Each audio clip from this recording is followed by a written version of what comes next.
The forest seemed to exist in a state of half-waking consciousness that morning, as if winter had lulled every branch, every stone, every patch of brittle moss into a suspended dream. Corporal Elias Ward knelt alone beside the narrow road, and the quiet pressed around him like a second skin. His breath came out in pale ribbons, curling toward the dim sky before dissolving into the cold. He reached down with gloved fingers, brushing a careful layer of dead leaves across the strange mechanism he had created. An improvised fusion of battered military equipment, scavenged wire, bent metal fragments, and an entrenching shovel that had long since lost its factory edges.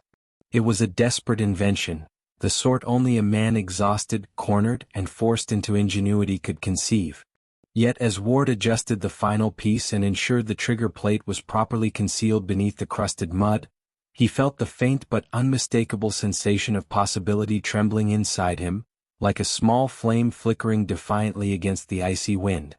The figure of Ward rose slowly from his crouch, wincing as his joints protested the cold. The weak sunlight filtering through the skeletal branches illuminated the bend in the road, and Ward studied it with the analytical mind of someone who had walked and memorized every inch of its contours. The curve forced any vehicle approaching from the east to throttle down, shift slightly left, and cut close to the patch of ground where his trap now lay hidden. He had spent hours the previous night tracing patterns in the dirt, imagining how weight would shift, how wheels would pivot, how a moment of surprise might translate into catastrophic imbalance. The forest had been silent except for the snap of twigs beneath his boots and the whisper of wind sliding through the dead needles overhead, and Ward had worked with the grim dedication of a man who understood that survival was no longer a matter of waiting for rescue, but of creating disruption where none should naturally exist. Lieutenant Harrow's reaction earlier had stung Ward more deeply than he admitted, though he tried to meet mockery with stoicism.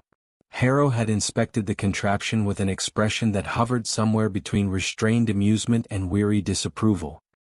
He had tapped the exposed shovel handle with his polished boot and declared, in a voice too calm to be anything but dismissive, that such improvisations belonged in folk tales, not on the battlefield.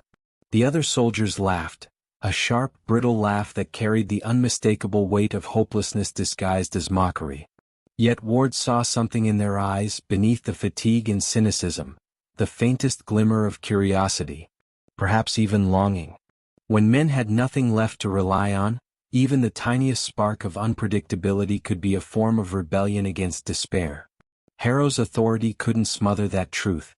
Now the forest pressed in around him, cold and immense, as Ward examined the trigger system one final time.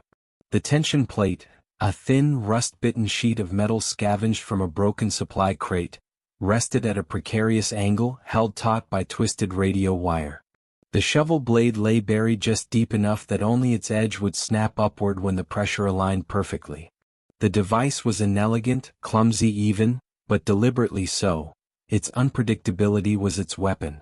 Ward reminded himself that war often rewarded the unexpected. The sounds around him seemed heightened, too loud and too fragile. The faint settling of snow, the groan of an aging pine trunk, the distant murmur of ice shifting beneath unseen streams. Everything felt as if it were watching him, waiting.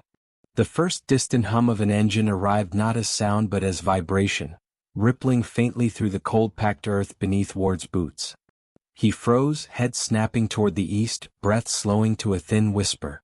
The forest seemed to pull inward as though bracing itself. He eased behind a pine trunk whose bark was rough and blackened with age, resting his back against it. The engine grew louder, growing from a distant drone to a throaty mechanical growl that resonated through the trees in short, sharp waves. Ward's pulse elevated, each beat measured and painfully clear. The moment was no longer theoretical. The machine he had built out of desperation was about to face its trial. When the Recon car finally emerged from the pale wash of light filtering through the trees, Ward felt his breath catch. The German Sd.Kfz 222 appeared almost elegant in its menace, a lean, angular beast of riveted steel, rolling forward with the confident grace of something designed to dominate narrow, constricted terrain. The turret hatch was open, and an officer stood half-raised within it, his silhouette rigid, scanning the woods with binoculars that glinted with frosty reflections. The driver kept a steady pace, guiding the vehicle through the bend with the ease of someone who had driven such roads countless times. Ward pressed himself deeper against the tree, body rigid, eyes unblinking, willing himself to become indistinguishable from the winter shadows around him. The Recon car approached the disguised patch of road with a steady rumble, its tires cracking through the frozen mud and sending brittle chips of earth skittering aside. The officer barked something down to the driver, his voice sharp and concise, an assertion of command rather than concern. Ward felt a heavy knot forming in his stomach. The snare depended not on brute force but on the fragile chain of instinctive reaction. A jolt, a twitch, a moment of panic. Without those, the trap was merely a curious piece of metal hidden under leaves. Ward forced himself to slow his breathing, though his heart hammered violently against his ribs. The instant the front axle rolled across the disguised pressure plate, the forest seemed to inhale sharply. Then the shovel snapped upward with a whip-like crack loud enough to startle the sky. The metal edge slammed into the underbelly of the Recon car with a resonant clang, echoing like a struck bell in the frozen morning. The driver reacted fast but not precisely. His hands jerked, overcorrecting. The vehicle skidded violently, its wheels tearing ruts into the frosted mud, and then the entire machine lurched sideways toward the massive oak that guarded the edge of the road. The impact shuddered through the earth, sending a shockwave through the quiet forest as the car crumpled against the trunk with a metallic roar. Snow cascaded from nearby branches in a silent, shimmering cloud.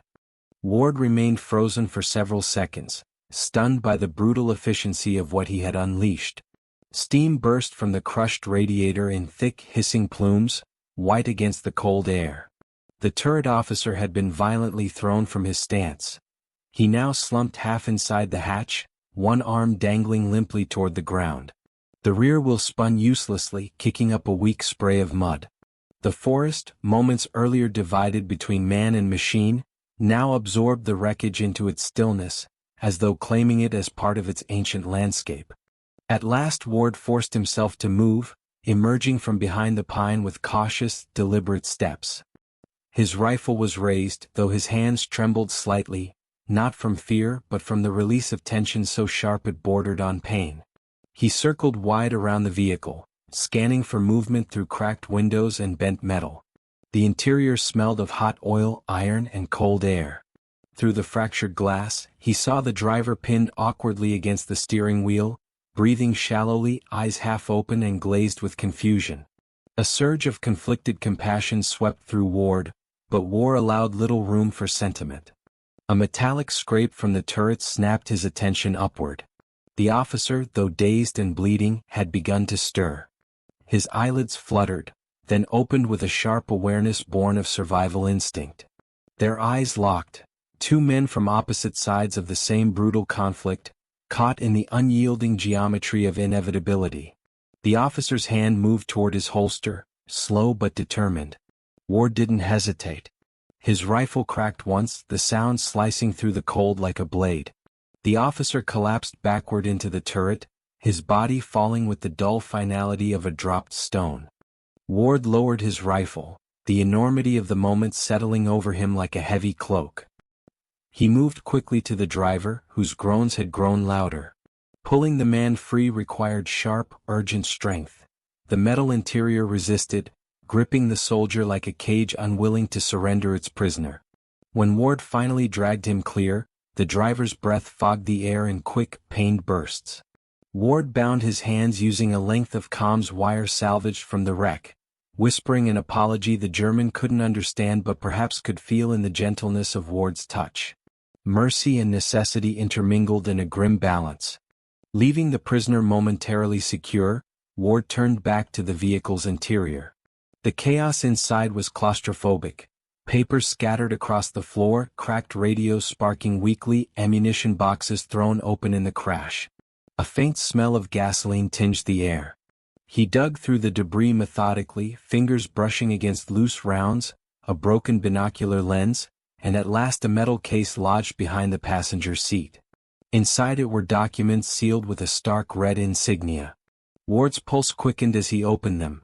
The neat, clipped German text unfurled a grim revelation.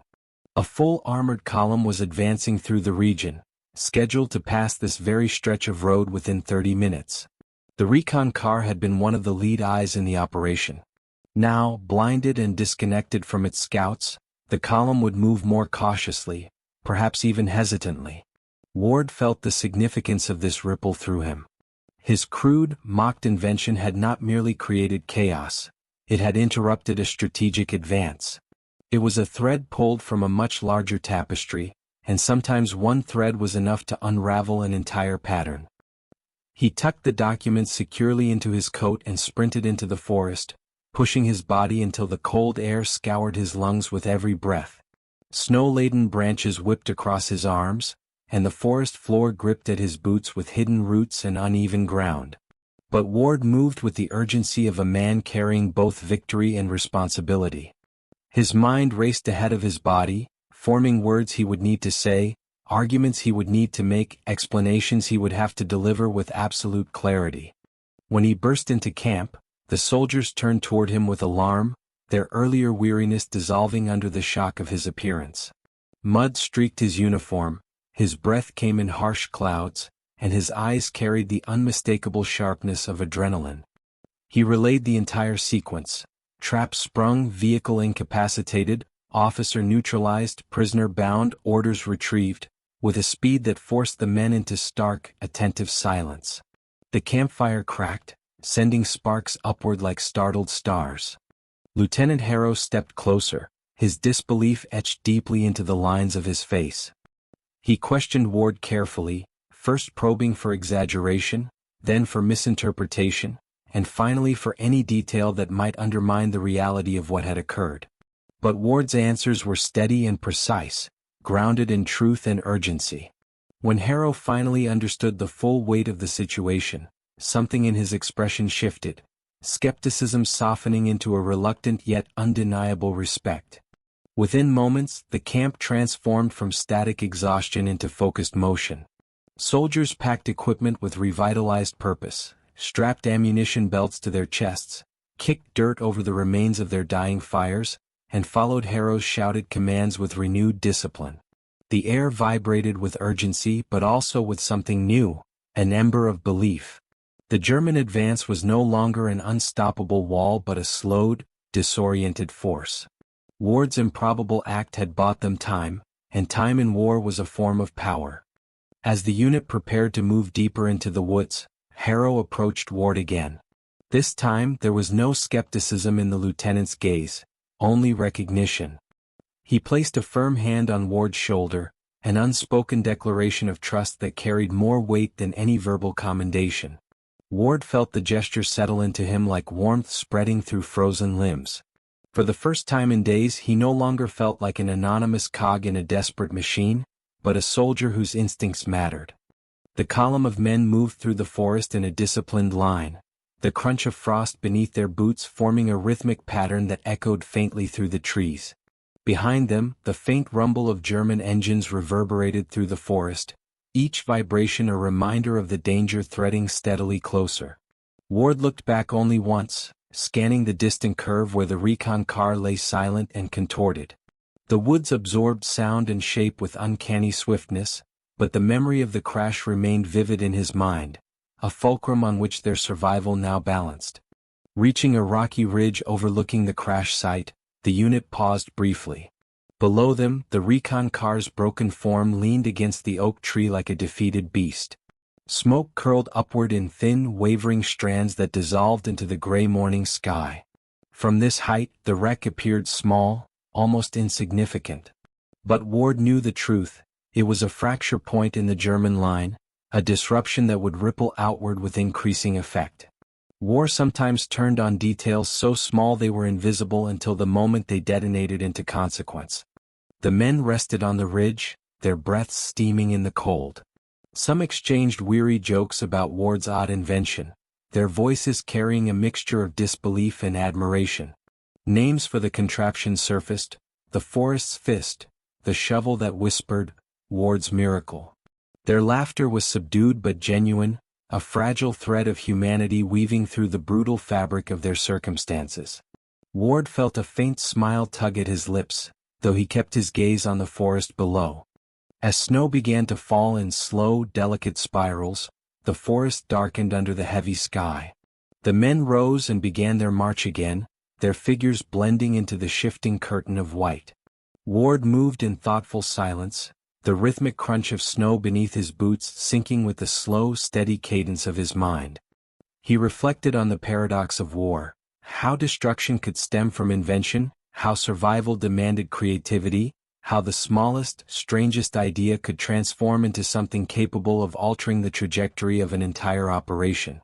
Improvisation had become his weapon.